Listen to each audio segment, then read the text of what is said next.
This is TalkTV.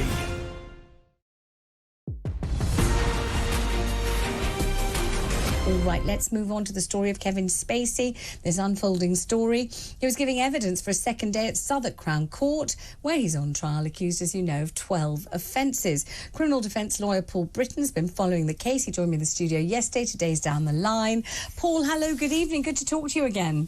Vanessa, good evening. Thank you for having me on again. It's nice to have you on again. Kevin Spacey, you told us yesterday, was quite delightful at the beginning of the day, grew rather testy as the day wore on, started sobbing when it got to the afternoon. Today he seems to be pretty indignant as far as I can see the reports. He's saying there's absolutely no truth in this whatsoever. So tell me what you saw and what you heard today. He's clearly had an interesting run. He's had a good night's sleep. He's back in court this morning at 9 o'clock.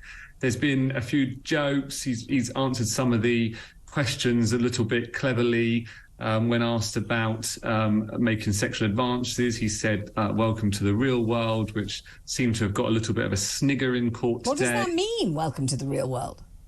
It's anyone's guess, Vanessa. What do you think it means? What did you take it to mean? I think he probably...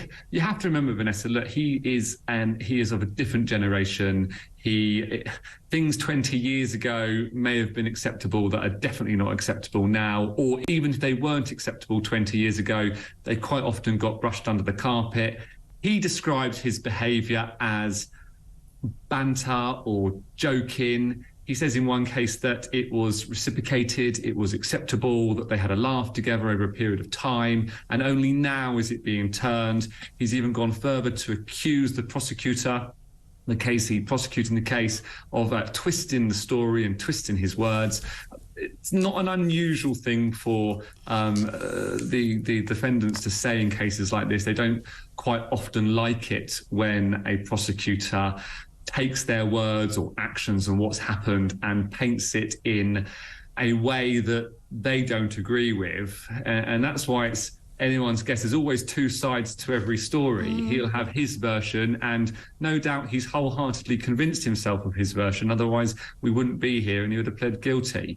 And we've got the other side. They're putting their case forward and he doesn't like it. And the thing that fascinated me was this idea of him describing the various things that he's said to have done as flirtatious and kind of banterous and even a sort of romantically erotic gestures. And I would have thought that, yes, there are two sides to every story, but there's the idea of something that's flirtatious, there's something that's welcome, there's something that's invited, there's something that's mutual, there's something that there's a chemistry that's clear and defined and definable, and flirtation is mutual. It's one person looks at another, one person says something to another, looks, glances, fluttering eyelashes, whatever you think it is.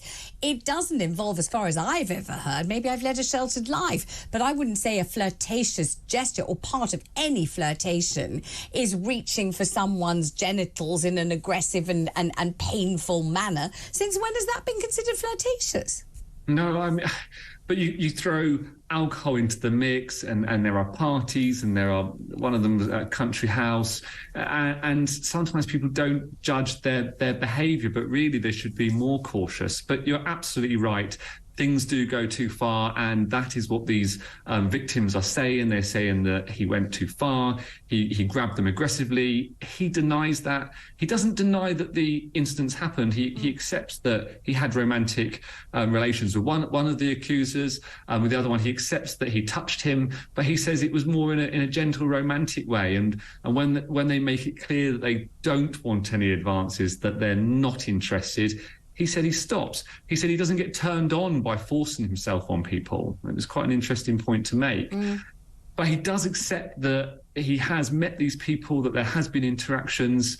One of the men, the fourth accuser, says that he woke up, or he came to, after being drugged, and he was in the midst of performing an act with Spacey, and that's why he thinks he was drugged.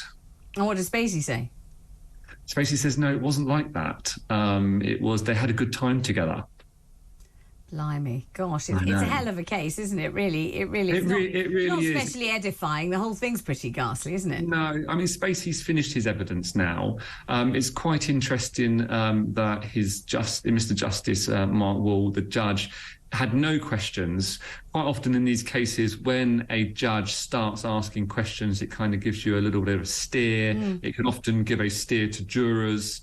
It can let you know which way the wind's blowing or what the judge is thinking. But in this case, probably because of the media attention, the judge said nothing. It's going to get reported later on, and it's better to stay as impartial as possible. But as I said last night, in a lot of these cases, no one really cares what the judge thinks at this stage, because we've got the 12 jurors that the prosecution will be trying to persuade, and so will the defence. And may I ask you, is there any suggestion, has anyone suggested that these complainants have come forward because they think that they can get some money out of Kevin Spacey because he's rich, because he's famous? Has any suggestion been made that if it had been anyone else unknown, this wouldn't have happened?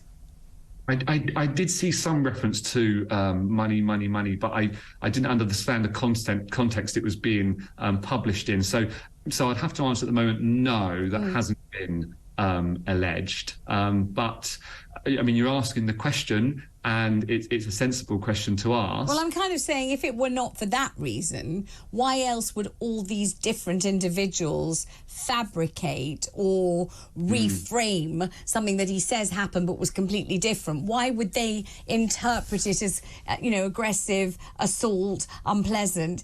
If it were not, if money were taken out of the equation, what could they be in it for? Why would they do it? That's a very logical analysis. I think let's revisit that when we've got the verdict. Yes. It'll either be next Friday or maybe go into another week. The latest will be probably getting the conclusion of this case, maybe a week Wednesday, perhaps a week next Friday. But it's moving quite quickly, and they're getting through the evidence. Spacey has now left. His evidence is concluded, so they'll move on to other witnesses. All right, let's have a look at the Benjamin Mendy case. It's a very different case indeed, and a very interesting verdict. So tell us a little bit about that one, if you will. So Benjamin Mendy, yes, the Manchester City player, accused of 6 accounts of rape, was acquitted of 4 of those in 2022. 2 of the cases, 2 of the victims, the jurors didn't come to a verdict in his case, in his circumstances. So what they've done is they've gone for a retrial, but just of those 2. So he's acquitted of the 4. 2 have come more recently.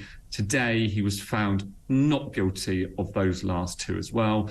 But Vanessa, this is a player that was reportedly bought for £52 million. He was on £100,000 a week, wow, over £5 million a year. He was incarcerated for over 130 days. He eventually made a bail application quite late, in my opinion. 4 months is a long time for someone like him to be in jail. I think they should have made that bail application a little bit sooner.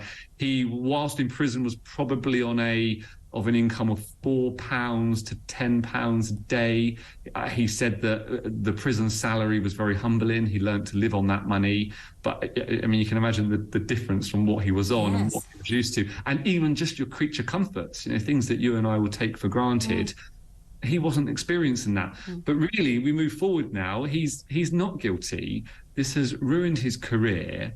I don't think his contract to the club is actually over yet. So he was suspended. Wasn't getting pay, but he was suspended. It'd be interesting now to see if his pay will resume till the end of his contract, and what they do at the end. Is he going to be playing football again, or he's a 28-year-old man? He spent. But why shouldn't he play football if he's been acquitted on all counts? Why shouldn't he play? What on earth could possibly stop him playing? But Vanessa, you know as well as I do what the public are like. Sometimes, even if there is a not guilty verdict, and all the clubs want to associate themselves as someone that's had this mud. Well, that's desperately unfair, isn't it? Otherwise, there's no point even bringing anyone to trial if they're found not guilty and you treat them as if they're smeared and besmirched. That's terribly unfair. A bit different if somebody's reading the news on the BBC and the story might get in the way of the news. But if someone's playing football, they're playing football and there's no story getting in the way of anything. That's right, Vanessa. And this is his skill. This is what he's trained. Like, I've trained to be a lawyer. He's innocent. If he's innocent, he must play football, surely. What will he do now? Well, play football. That's what he's paid to do. Well, one would have thought so, and let's hope so. But it'll be an interesting one to watch. And see what Manchester City does. Because usually when these cases, and this isn't the first one, there have been others, they get found guilty, and that's the end of their career. But this one is exceptional. Yes, not guilty. And it will be interesting to see what the club does, and will he resume his... If the club didn't allow him to play football again, even though he's been found not guilty and acquitted on all counts, could he sue the club for not letting him play when he's contracted to play? Well, they suspended his pay, so I'm sure he'll now be asking for back pay. That'll be an interesting one to see. He'll also be asking for that his pay is resumed. But you have to remember with these footballers, Vanessa, their contracts come to an end. So it will be interesting to see if it's renewed, if he asks for it to be renewed, and if they don't renew it. I mean, he's still a skilled footballer. He hasn't lost a foot or a few toes or broken a leg or had a hip replacement. He's 28.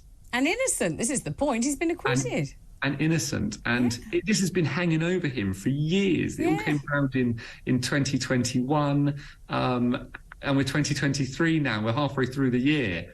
So I can't help but feel for him and what he must have gone through. And having it not decided, back in 2022, and it just remains hanging over his head until now. And we've had COVID and lockdowns, which have slowed the Crown Courts down. Yes. It would have been in and out a lot quicker. Paul Britton, thank you very much indeed. So many of these cases to discuss with you. Greatly appreciated. We'll take a break and I'll be straight back with you.